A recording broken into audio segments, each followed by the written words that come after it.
looking at the clock, I think it was around about the 27-minute mark, and I still thought we were going to win the game. When the ball was kicked out from fullback by Tuck and it went virtually into the centre square, which is a good kick by him, I thought we had numbers around the ball to actually take the mark, and probably in retrospect you'd like to think that one of our players should have punched the ball away and put it back down our end, and if that had have happened, it would have been all over.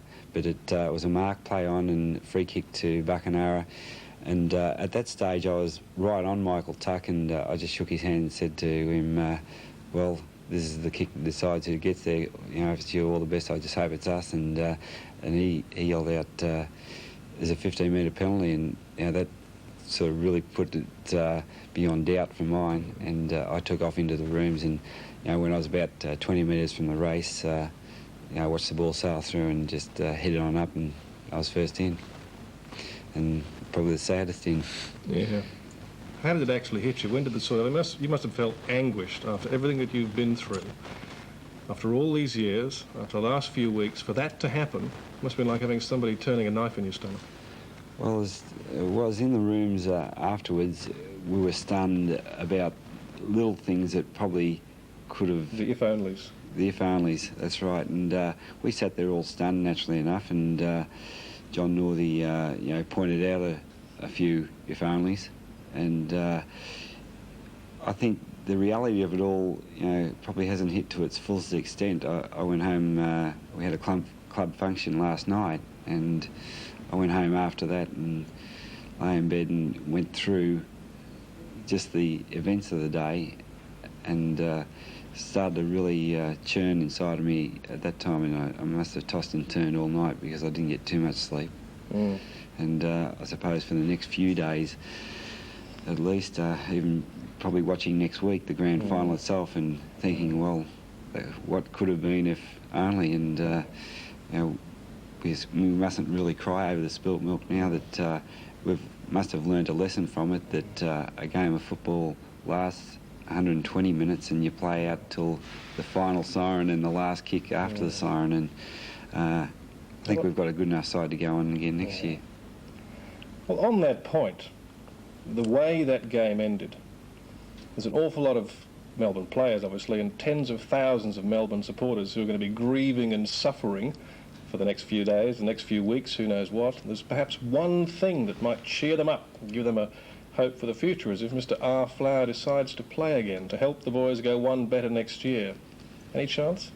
Well, no, I can't see any chance at all. I've made my mind up to put the boots away, and I think I've had a career that's been worthwhile in my point of view, and certainly made worthwhile by the efforts of the team this year to make the finals and give me a chance, and well, not only me, the entire club, the thrill of playing in the finals, and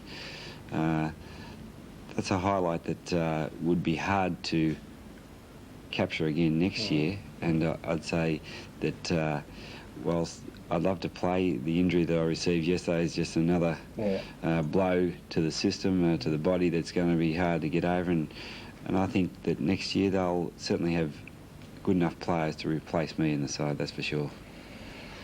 I was going to interview you today along the lines of that you were going to write a book, what would go in this book, and I discovered by accident during the week that you have been writing a book. We'll get to that in a moment. It hasn't been titled. Do you think in view of your whole career it could be called If Only?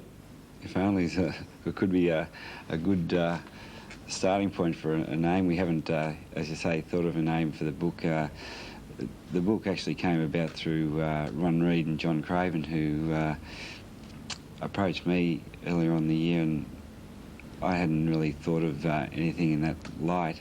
And when they put it to me, not as a money-making venture by any means, it's for the record. For the record, yeah, and the way it's gone has been, you know, an interview type situation where Ron's been doing all the writing and getting my thoughts on it all, and it's working out quite well at the moment. Good writer, Ron Reid of the Melbourne Herald. And I spoke to your publisher. He's given me various topics that he said he'd be happy for you to talk about. Not that we're going to give the whole book away before it comes out in a couple of months, but three coaches, Carl Ditterick, Ron Barassi and John Northey. Just a brief summation of your impressions of each of them, starting with Carl Ditterick. Well, Carl was first at Melbourne when I started with the club, and I admired him as a player because of his toughness, and that's one of his traits, that he is always rough and tough and willing to give all on the football field. And as a coach, he was in the same mould. He really did coach in that light. His training techniques and methods were very physical and very demanding, and I found him to be a captain coach, or the only captain coach that I did play under, that have him out on the field was probably one of his big assets, because he became a protector of the players out in the field, and his advice was first-hand on the spot, rather than waiting to quarter time, half time to give his thoughts. What about Barassi? Well, Barassi came along, and certainly after Carl, and we looked at Barassi when he first arrived to be our saviour, I suppose, because we were in the doldrums and we hadn't made the finals for all those years, and Barassi came along with an entourage, I suppose, of people that backed him up, and the most professional coach that we've had in the terms of making sure everything was spot on, making sure that he was well prepared and the team were well prepared. Unfortunately, the success didn't follow in that manner, but certainly no fault of Ron Barassi's because of the way he approached his task. Now, John Northey, if I may be blunt, you were one of the people when he was appointed who were quite surprised by the appointment. Yes, I first of all, I was approaching virtually my last 2 years of football when John Northey was appointed as coach, and I had thoughts that maybe there was better qualified people about, and that were available at the time to become coaches of the Melbourne Football Club. But the people that were on the selection committee to nominate the coach came up with John Northey, and it did surprise me, and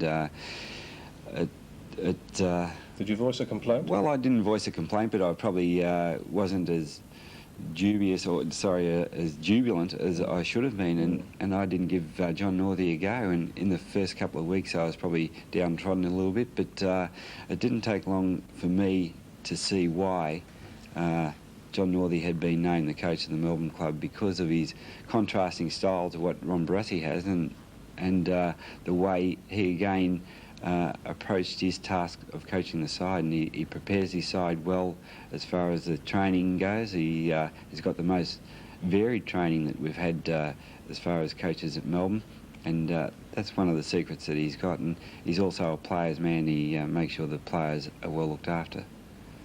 Rob, we could sit here and talk all day. I believe, just yes or no, you were given big money offers to go to other clubs? Yes. Early on in my career, or middle of my career, that there was offers to move to other clubs, and we won't name it to give away the whole book. Was it one of the teams who's won a premiership in the 1980s? Yes, in the 1980s they won a premiership. Right.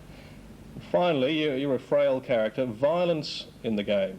Do you think at times it despoils the game, that it could be played in a more fair fashion? Well, I think the violence in the game is good at the moment. I think it was a lot rougher earlier on in my career, back in the early 70s, and I think it's tamed down a little bit since then. I suppose there's incidents that have been in the game that haven't pleased me, and through the book I have named a few of those incidents that I found pretty appalling and very unnecessary. What happens to Robbie Flower now? Coaching? Take a rest? Oh, the rest would be very nice. I'd like to be able to think that, I've played football since I was a youngster, and been playing VFL football since I was 17. So when you get the demands of VFL football, which make you be at a certain place at a certain time for a commitment, it's very demanding, and that's not just through a football season, because it ends up out of season with training and so forth. I'd like to think that I could get to next winter and say, Saturday I might just go to the football. This week I might play a game of tennis or go snow skiing, something that I've never done before. So it could be a bit of variety coming up for Mr. Flower and family. Sorry to hammer it. There's no chance after 3 months away from it all that come next February you mightn't just be tempted to give it another flourish, lead the men on to something better next year. Any temptation? Well, it's very tempting because it's it's been in my blood for so long, but I can see the writing on the wall that there is an end and there is life after football. Certainly hope so. Robbie Flower, thank you very much for joining us. I think in view of what happened yesterday, you honouring your commitment to come in today speaks volumes about you, and we really do appreciate it. Thank you. And good luck with the book.